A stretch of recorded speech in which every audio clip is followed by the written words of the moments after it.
Bien, bonsoir à tous. Nous allons commencer tout de suite. Aujourd'hui, nous allons aborder un thème très intéressant, en tout cas je l'espère, puisqu'il s'agit de la connaissance et de la croyance.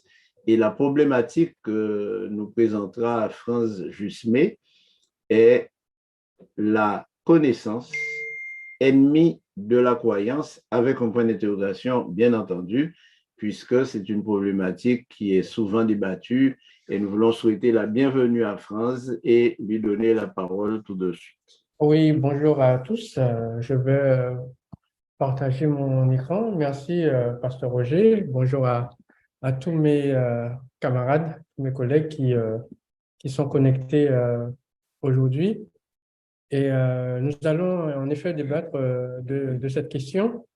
La connaissance s'oppose-t-elle à la croyance?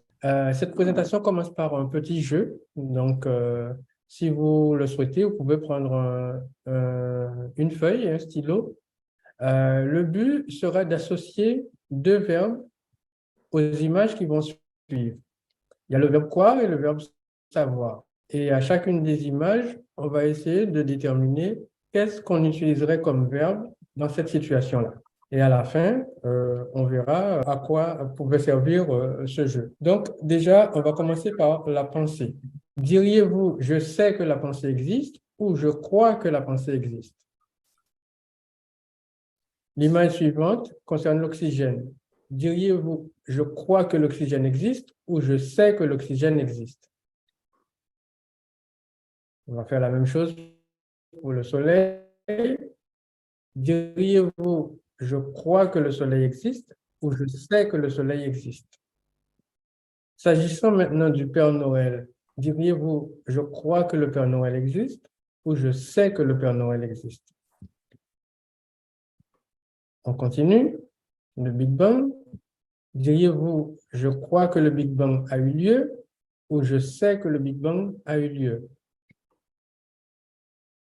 Prenons un personnage très célèbre, Jésus. Direz-vous que je sais que Jésus est ressuscité ou je crois que Jésus est ressuscité?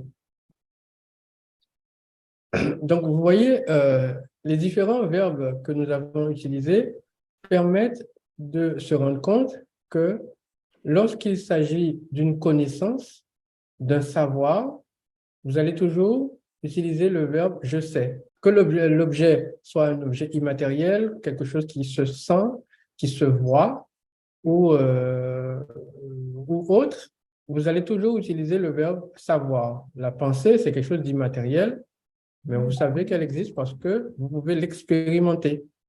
L'oxygène, vous ne pouvez pas le voir non plus. Vous allez utiliser le verbe savoir parce que vous pouvez aussi l'expérimenter. Le soleil aussi, parce que vous le voyez, vous l'expérimentez tous les jours, vous expérimentez ses effets, vous utilisez le verbe savoir. Par contre, concernant le Père Noël, vous ne pouvez pas l'expérimenter le 25 décembre, vous ne le voyez pas. Vous ne voyez pas les cadeaux qu'il apporte aux enfants. Vous utiliserez le verbe croire. Le Big Bang, vous n'étiez pas là et vous ne pouvez pas faire une expérience du Big Bang. On ne peut pas reproduire ça. Donc, on va dire que je crois qu'il a eu lieu. Et pareil pour la résurrection de Jésus, vous n'étiez pas là. Il n'y a pas de vidéo de sa résurrection. Il n'y a que des récits. Donc, il n'y a pas de preuves archéologiques et des choses comme ça. Donc, vous utilisez le verbe savoir, croire. Vous croyez qu'il est ressuscité. Donc, le verbe croire, que ce soit par le passé ou le présent, mais dès que on n'a pas la capacité de faire une démonstration, on utilise toujours le verbe croire. OK? Donc maintenant, définition de la croyance. La croyance est le fait d'attribuer une valeur de vérité à une proposition ou un énoncé. Le mot peut désigner tantôt ce qui est cru, comme par exemple croire que le Père Noël existe, tantôt l'attitude ou l'état psychologique de celui qui croit. La croyance, c'est le fait d'attribuer une valeur de vérité, mais cette valeur de vérité n'est pas une valeur qui est prouvée ou démontrée. Maintenant, définition du savoir. Le savoir, c'est donc un ensemble de connaissances ou d'aptitudes reproductibles acquises par l'étude ou l'expérience.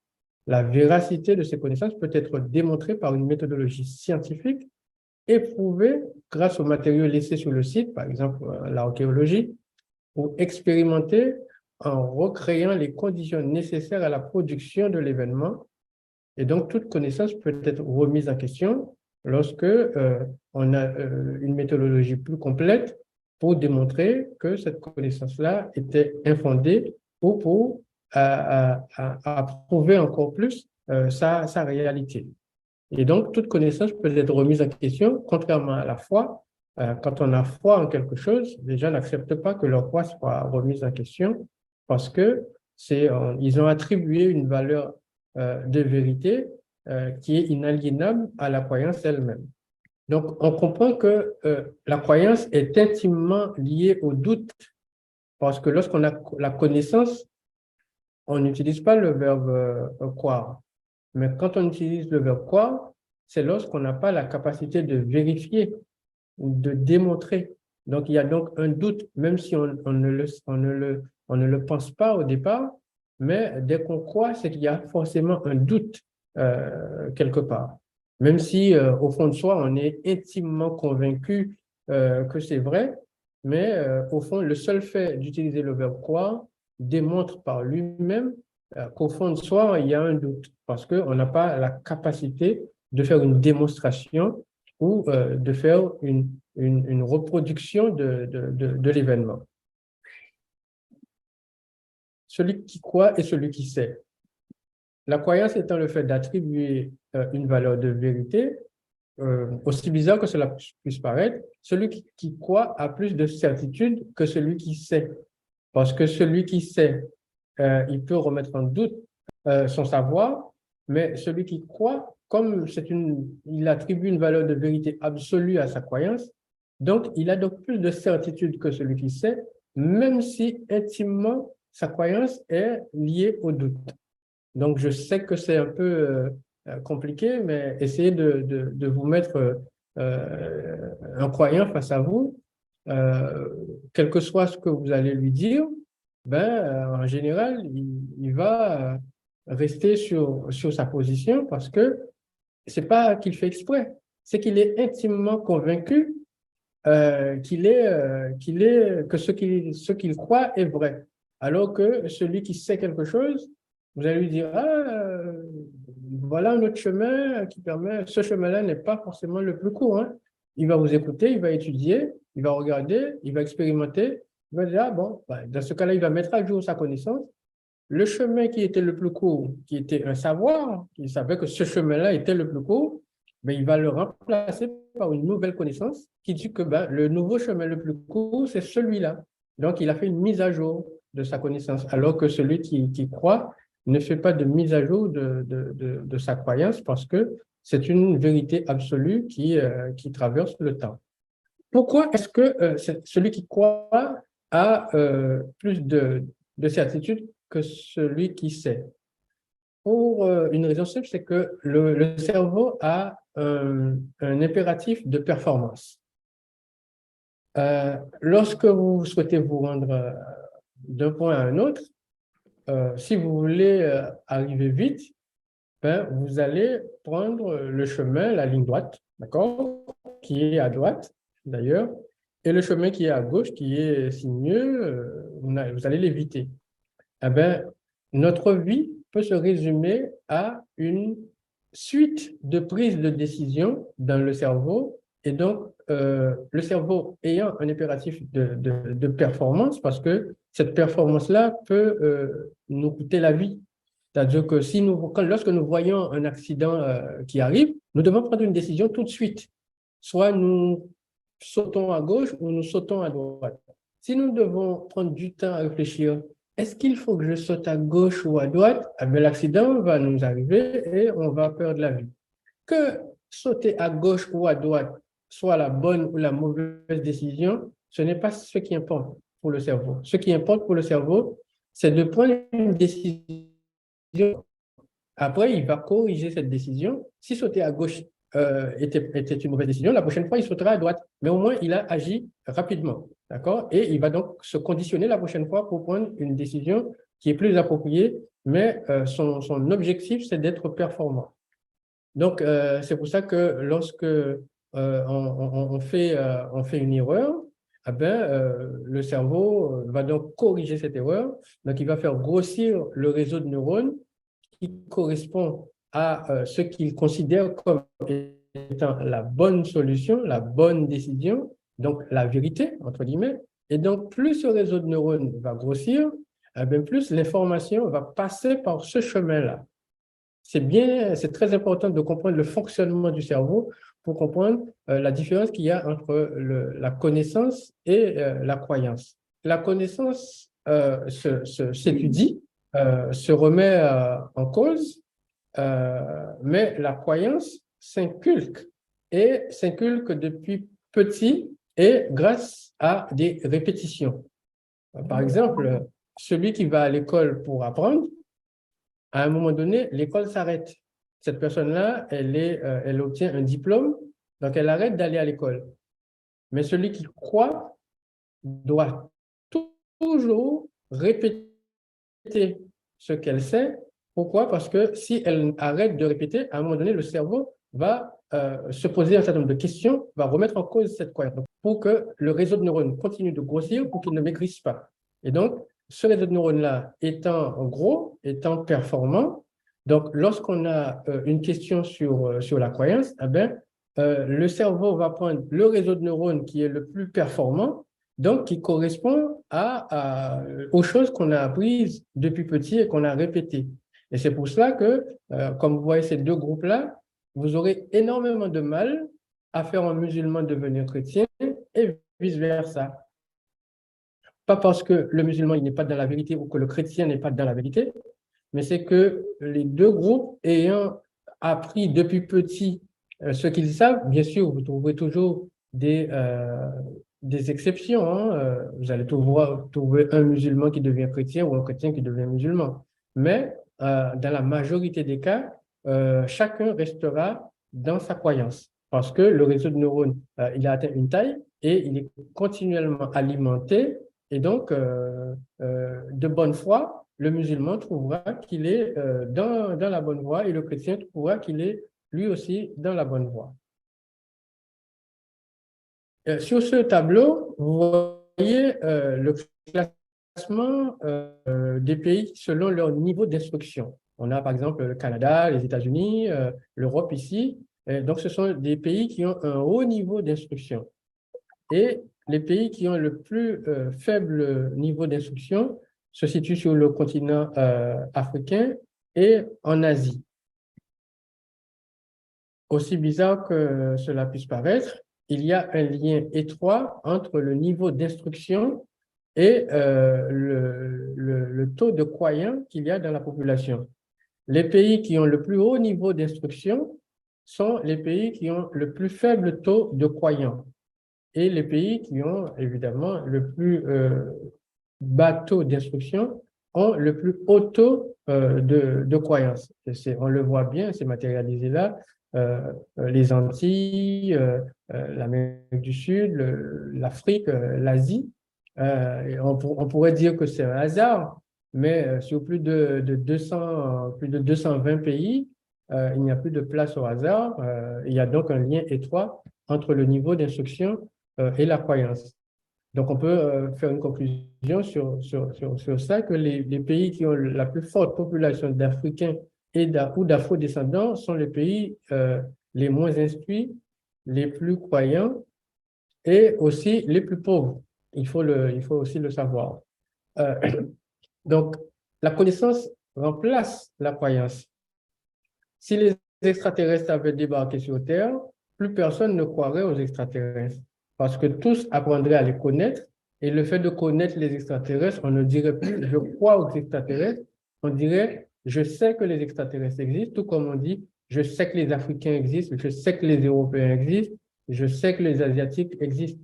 On ne dit pas « je crois » pour ces populations-là parce qu'on peut expérimenter leur existence. Donc, on voit bien que la croyance et la connaissance sont antagonistes. Et donc, le fait d'aller chercher la connaissance, eh ben, ça permet de remplacer la croyance. Et c'est d'ailleurs pour cela que Cheikh Anta Diop avait dit, formez-vous, armez-vous de science jusqu'aux dents, parce que la connaissance est une arme qui nous permet d'éviter de nous faire manipuler et aussi de parvenir à un épanouissement physique et intellectuel. Je vous remercie. Nous remercions France pour cette intervention très documentée et qui, je l'espère, en tout cas, suscite ou a déjà commencé à susciter des questions, des interrogations. Alors, j'aimerais ouvrir le débat par une simple question, puisque la connaissance remplace la croyance, y a-t-il nécessité de croire ou impératif de connaître? Il y a nécessité de croire et impératif de connaître, parce que la connaissance commence toujours par la croyance. Quelqu'un qui connaît quelque chose commence toujours par se poser une question, par émettre une hypothèse. Lorsqu'on est au stade de l'hypothèse, c'est une croyance. On croit que cette chose-là est vraie. Après, on va donc l'expérimenter, faire des recherches et apporter des preuves pour transformer cette croyance en connaissance.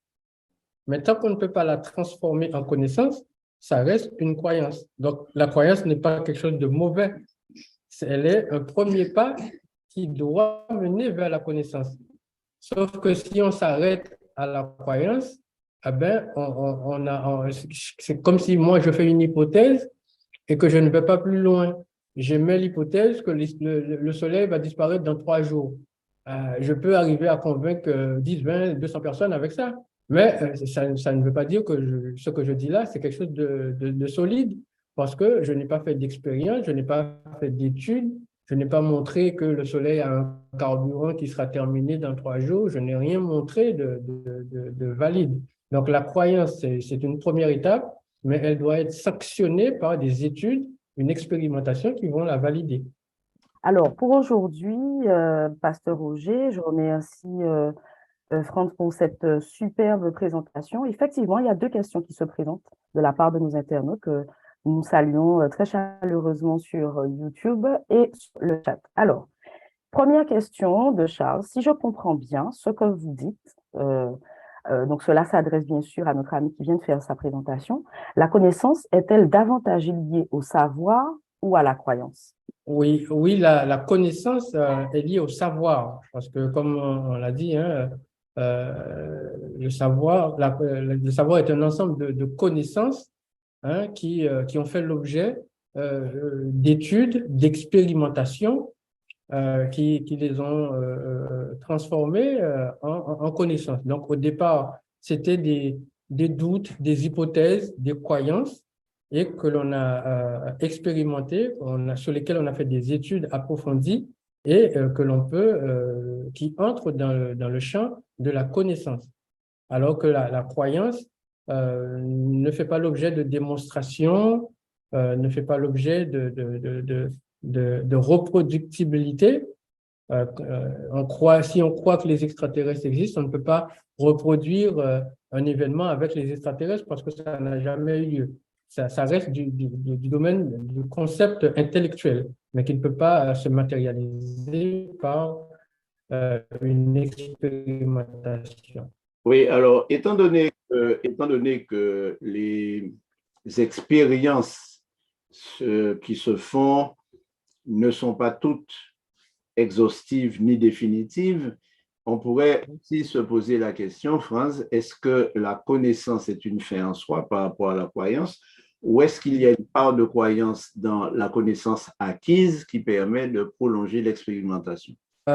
Toute connaissance commence par une croyance. Parce que donc, la connaissance elle-même, elle évolue. Hein. Comme je l'ai dit, hein, on peut penser que ce chemin-là est le plus court par rapport à tout ce qu'on sait. On connaît 10 chemins, on a étudié les 10 chemins, on s'est chronométré, on a trouvé que ce chemin-là, c'est le plus court parmi les 10. C'est une connaissance. Ce n'est plus une croyance parce qu'on peut démontrer, preuve à l'appui, que ce chemin-là est le plus court. Mais il se trouve qu'il y a peut-être un 11e chemin qu'on ne connaissait pas. D'accord? Et on peut avoir une croyance et se dire, peut-être qu'il y a un 11e chemin qui est encore plus rapide que celui que je connais. Donc ça, c'est une hypothèse. Donc on va donc faire des recherches et on va chronométrer, on va trouver ce 11e chemin, on va démontrer que ce 11e chemin est plus rapide que les 10 autres, et là, on va faire une mise à jour, on va remplacer la connaissance qu'on avait parce que la connaissance, elle est évolutive. Oui, alors, est-ce qu'il n'y a pas une petite confusion entre supposition et hypothèse? Oui, mais une hypothèse, c'est quelque chose que l'on suppose. Hein. Voilà, voilà, c'est une thèse qui est hypothétique, qui n'est pas confrontée à la de ses preuves. Oui, alors nous allons poser une question à Dr. Etouguet parce qu'on sait bien qu'il y a un lien de cause à effet entre la recherche effectuée dans certains domaines, notamment la théologie, mais dans d'autres domaines scientifiques. Et cette recherche repose sur un certain nombre d'éléments qui provoquent justement l'énoncé d'une thèse qui devient ensuite un qualificatif. Docteur en est ceci, est cela. Est-ce que c'est l'aboutissement d'une croyance ou simplement un pas vers la connaissance, docteur? Ok, d'abord, je voudrais dire que si la science est un ensemble cohérent de connaissances relatives à un fait ou des phénomènes qui obéissent à des lois qu'on peut vérifier, parce que je voudrais faire remarquer que les plus grands scientifiques de l'histoire sont devenus grands parce qu'ils ont rompu avec les connaissances de leur temps. Vous avez Archimède, qui de son temps, il a trouvé son fameux Eureka. Il est parti de la croyance. Et il avait une idée qu'on peut appeler hypothèse. Et puis, lorsque la bombe est tombée sur lui, cette croyance est devenue un fait et puis il a modélé. Vous avez Copernic, Newton, Einstein. Tous ont cru à quelque chose sans l'avoir. Et puis, après, par des expériences, ils sont arrivés à conceptualiser ça. Et je peux même dire que si vous êtes un croyant, vous ne savez pas, vous ne pouvez pas croire parfaitement. En fait, je pense que les deux sont tellement interreliés qu'on ne peut pas être un vrai croyant sans une vraie connaissance, ni une vraie connaissance sans une vraie croyance. En fait, même les athées sont des croyants. Ils croient en quelque chose. Donc, l'exposé de Fritz a été vraiment assez enrichissant. Maintenant, revenons sur le thème qui nous amène ce soir, les relations entre les religions et la science. C'est vrai qu'ils n'ont jamais été de façon paisible dans leurs relations. Mais en réalité, parce que je vois ici des postures différentes vis-à-vis de l'expérience de la création de Dieu. Parce qu'ils se sont confrontés autour des siècles, depuis la naissance du christianisme, c'est-à-dire que les premiers débats ont opposé les philosophes issus de la tradition grecque aux théologiens, aux pères de l'Église chrétienne. Pourquoi? Parce que ces derniers voulaient justifier leur discours de sectaire auprès des Grecs qui étaient cultivés. Mais lorsqu'on se rend compte, en fait, les Grecs étaient polythéistes et les élites chrétiennes étaient monothéistes. Donc, déjà, il y avait déjà, sur le plan même philosophique, une confusion de catégories. Parce que la science n'est que le résultat de l'interprétation humaine de l'œuvre divine. Vous voyez, donc, à ce niveau, donc, le scientifique, comme le croyant, sont juste des personnes qui veulent savoir, mais d'une manière différente. D'autres, ils ont ce qu'on appelle le doute scientifique. Ils émettent un doute scientifique et ils avancent. D'autres disent que non, moi je crois en la parole révélée, comme Dieu, comme Fraisse a mentionné, et ils avancent. En réalité, je pense que ce n'est que deux postures. En fait, je pense que la dichotomie entre les deux positions, c'est une position seulement de position. En réalité, un vrai chrétien devrait savoir. Et un vrai savant devrait croire. C'est ça que je pense, à l'issue de ce que Fritz a dit, je pourrais résumer. Je corrige, ce n'est pas Fritz, mais c'est Franz. Franz, oh, sorry. Mais tu sais, parce que moi, je l'appelle tu freeze. Il m'a jamais dit que c'est pas ça. Sorry. Oui, parce que ça lui plaît bien et il croit qu'il est frise. Mais en fait, il sait qu'il est français. C'est pour ça qu'il ne réagit pas. Bon, alors, La deuxième question, en fait, c'était un internaute qui se demandait si Dieu peut changer la taille des neurones, puisque Franz disait tout à l'heure que lorsque nous avons des croyances et lorsque nous avons pendant très longtemps, depuis l'enfance, entendu certaines choses, les neurones grossissent, les neurones s'ancrent, et en fait, on y croit, on finit par vraiment y croire. Est-ce que Dieu peut changer la taille des neurones et retirer d'un être humain ce qu'il croit ou de ce qu'il sait? Moi, si je devais répondre, ce serait donner une réponse de croyant, parce que je ne pourrais pas démontrer que Dieu a changé la taille d'un neurone d'une personne pour favoriser telle ou telle posture.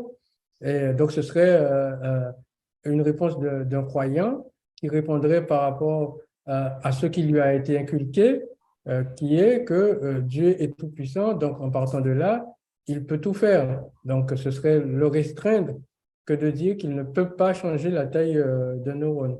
Mais est-ce qu'il le fait? Je réfléchis aussi également, je vois que le scientiste a une orientation essentiellement impersonnelle, donc incapable de traiter les aspects intrinsèquement liés à la vie humaine. Pourquoi on meurt? Où on va après la mort? Il ne peut pas répondre à ça. Donc, ils réduisent l'humain à un mécanisme impersonnel et privé. Alors, la troisième limite de la science que je peux avoir, c'est celle de... Le scientiste n'a pas en lui le pouvoir de délivrer les êtres humains de leur torpeur, de leur mot. Et il est incapable de fournir la base de ce qui peut être bien, vrai ou beau.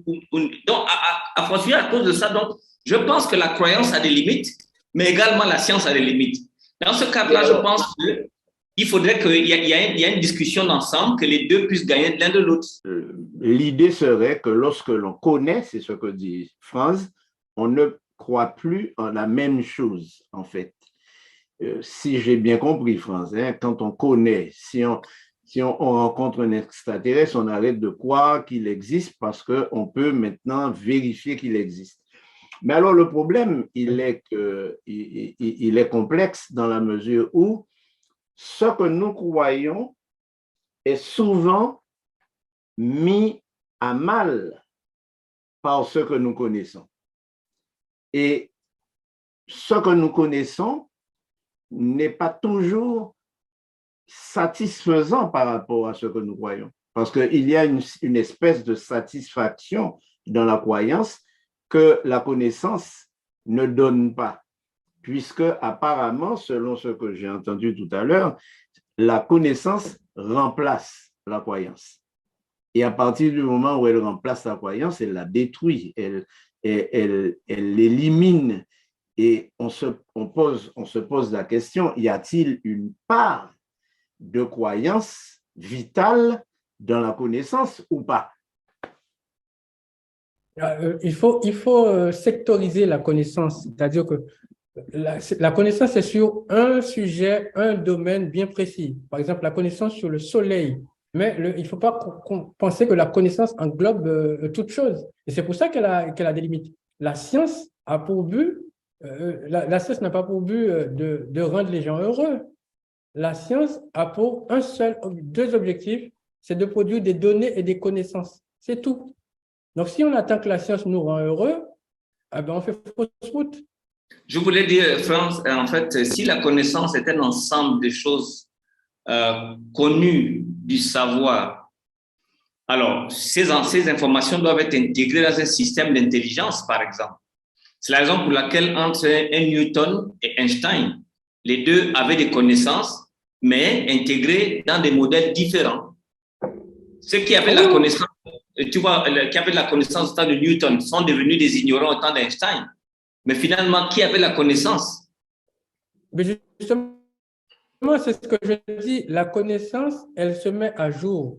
J'ai pris déjà un exemple des 10 chemins, des 11 chemins. Donc, la connaissance se met à jour. La connaissance n'est pas figée. La connaissance, ce sont des étapes, d'accord, qui permettent de vérifier un certain nombre de choses. Donc, ce que je sais aujourd'hui, demain, je saurai mieux. Hein. Les choses que je sais faire aujourd'hui, je sais les faire. Mais demain, avec de nouvelles connaissances, je saurai mieux faire. Je vais optimiser. Mon cerveau va devenir plus performant. D'accord? C'est dans ce sens-là que la connaissance, elle est progressive. Elle est progressive, elle n'est pas figée.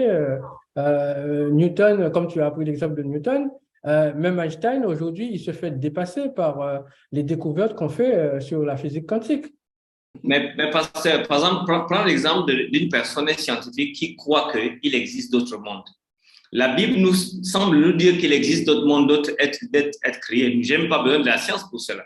Mais France est bien au courant qu'il y a 6 mois et l'année dernière, la NASA a trouvé ce qu'on appelle des exoplanètes où il y a 90% la possibilité qui sont déjà plus scientifiques. Mais dans le cadre biblique de la croyance, moi, je n'avais pas besoin d'attendre la NASA pour savoir ça, que Dieu a créé d'autres mondes. Donc, tu vois, moi, je pense qu'il y a un jeu entre les deux. Les deux sont vraiment synonymes et parfois connexes. Oui, concernant les exoplanètes, ça fait plusieurs même décennies. Ça a commencé avec le télescope Hubble et ça se poursuit avec le télescope James Webb. Et la toute première planète qui était vraiment proche de la Terre, c'était Kepler 22b. Et on en a découvert plusieurs centaines qui remplissent les conditions qu'on appelle les conditions d'habitabilité. Donc, effectivement, mais concernant la Bible n'a pas dit qu'il existe des planètes sur lesquelles il y a des êtres, etc. La Bible parle plutôt d'esprit ou de choses comme ça. Donc, s'il y a des versets qui permettent de savoir qu'il y a d'autres planètes habitées, je ne les ai pas encore personnellement lus, mais ça n'a pas, c'est pas la même chose que d'imaginer quelqu'un à 4, 5, 2 ou 7 pattes sur une planète. L'empirisme semble être très fort dans certains domaines parce que l'empirisme est le résultat d'une forme d'observation qui pourrait s'apparenter à une forme de science aussi. Qu'est-ce que tu penses? Bon, moi, déjà, j'aimerais qu'on cadre les choses. L'Occident a tendance à s'approprier la science.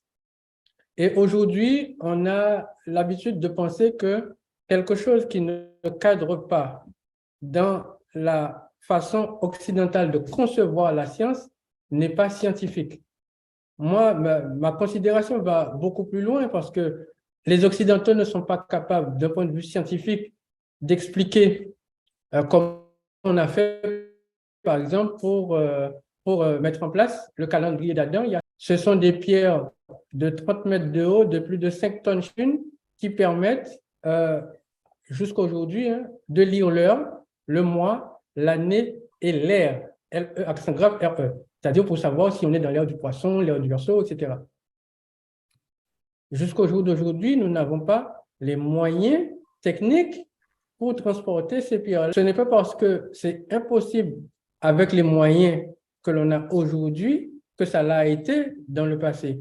Donc, il y a donc d'autres formes de science, d'autres formes de démonstration qui ont la même valeur que la démonstration occidentale. Le plus important, c'est que la démonstration doit être logique, reproductible et qu'elle explique un fait. Même si la science occidentale ne peut pas l'expliquer, si on a une autre science d'un peuple empirique qui l'explique, c'est de la science aussi. Il ne faut pas restreindre la science juste aux concepts occidentaux et à la capacité occidentale d'expliquer un certain nombre de phénomènes. Oui. Pour l'instant, les internautes se posent la même question, enfin, en tout cas, de ce que je peux glaner un peu sur les réseaux, c'est-à-dire qu'ils doivent, je pense qu'ils sont perdus entre dois-je croire que Dieu existe ou est-ce que je dois dire je sais que Dieu existe par rapport à ma foi? La vraie question, doit-on croire en Dieu avec tout ce que cela représente? Ou est-ce qu'on sait que Dieu existe et on doit le dire ainsi, même si apparemment ce qu'il en ressort de l'expression et de la présentation de Franz, c'est qu'il y a effectivement cette vraie différence entre les deux.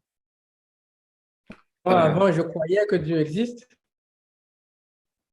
mais maintenant, je sais qu'il y a un créateur parce que je me suis aussi posé la question, j'ai fait un certain nombre de recherches et de raisonnements, d'exploration de l'espace pour arriver à un stade de savoir. Peut-être que demain, ce savoir changera, mais au jour d'aujourd'hui, je ne crois plus. Oui, juste avant, j'aimerais bien comprendre la posture de France actuellement. Parce que France nous dit, je croyais que Dieu existe, maintenant je sais qu'il y a un créateur. Donc, est-ce que le fait de savoir qu'il y a un créateur t'interdit de croire en Dieu? Ben oui, je n'ai plus à croire, je n'ai plus le besoin de croire. C'est comme quelqu'un qui a faim, une fois qu'il a mangé, il n'a plus faim. Il aura faim après. Mon besoin de croire en Dieu, ma soif de croire en Dieu a été complétée avec le savoir. Maintenant, je sais et les doutes qui pouvaient exister, ces doutes-là n'existent plus aujourd'hui. D'accord. C'est-à-dire, Franck, dans ta présentation, on a bien vu que l'Afrique est le continent le moins avancé et culturellement ou intellectuellement, si je peux dire ainsi. Alors, faut-il penser que la foi est la cause de l'abrutissement des peuples? Non, pas du tout. C'est plutôt le contraire. C'est-à-dire que pour manipuler quelqu'un, prenons un exemple d'un tour de magie. Les magiciens, ils font pas de tour de magie aux magiciens. Ça n'impressionne pas les magiciens parce que eux, ils savent comment ça se fait. D'accord?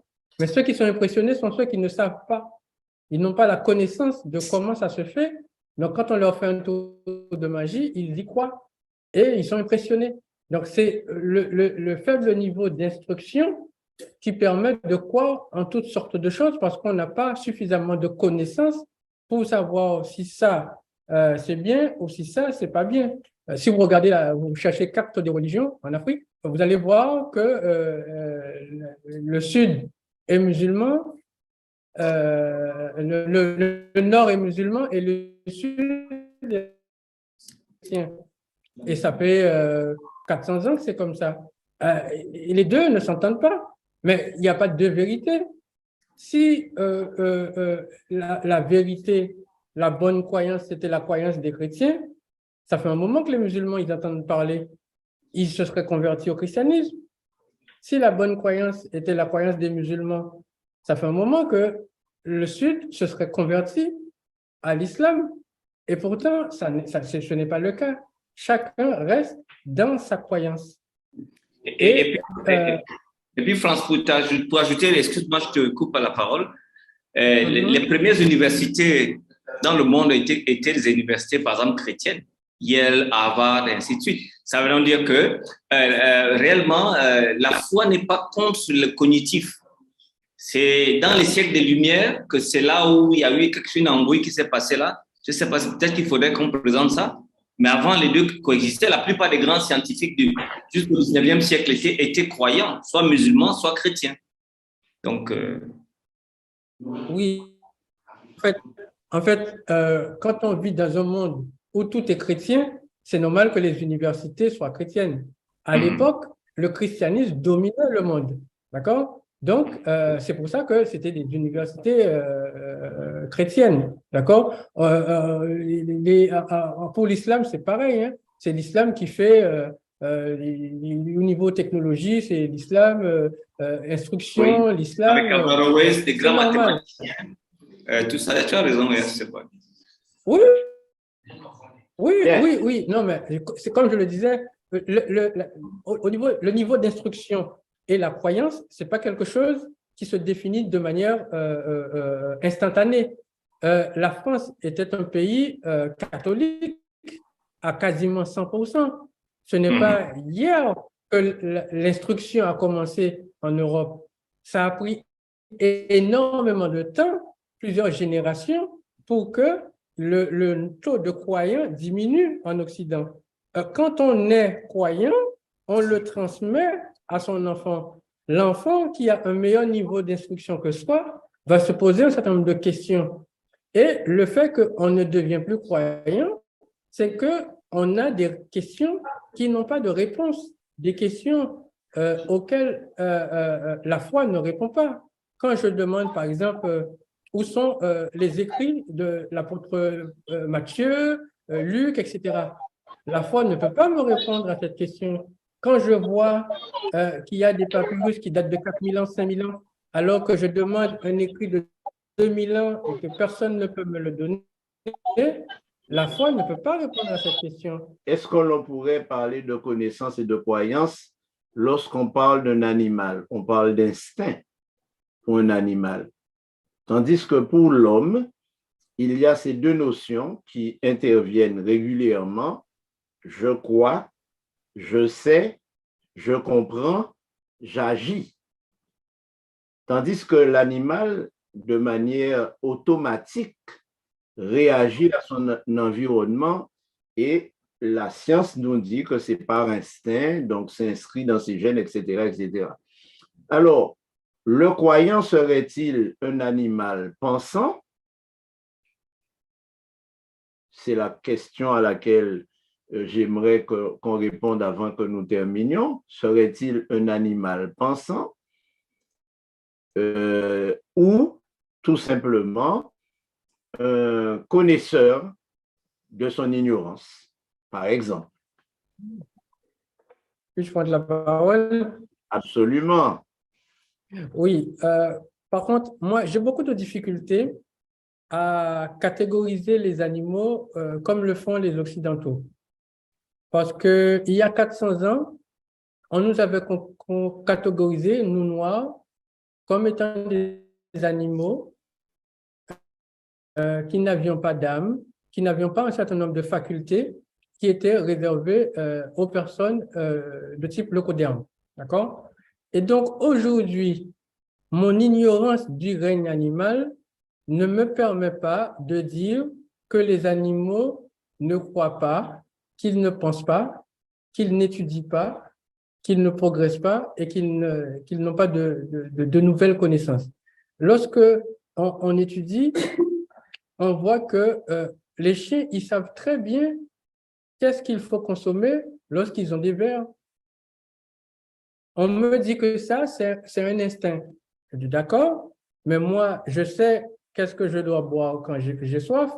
Je pourrais dire aussi que c'est un instinct.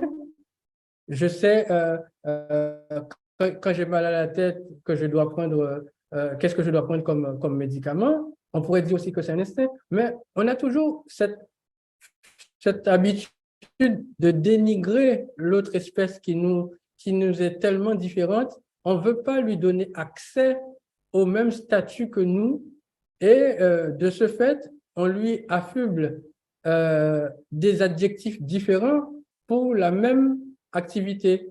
Là, on va dire que là, c'est la connaissance et chez l'autre, c'est l'instinct. Parce que c'est différent. Mais moi, je n'ai jamais discuté avec un chien pour savoir s'il n'a pas de connaissance. Je ne le connais pas suffisamment pour pouvoir dire ces choses-là de lui.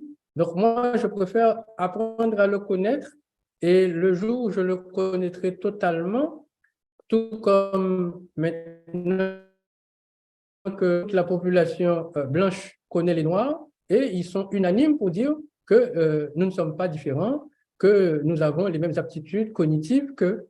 Donc, peut-être qu'un jour, ce débat-là sera dépassé sur les animaux, à savoir est-ce que les animaux sont si différents que nous que ça, si eux, ils ne pensent pas, et si nous, on est les seuls êtres à penser.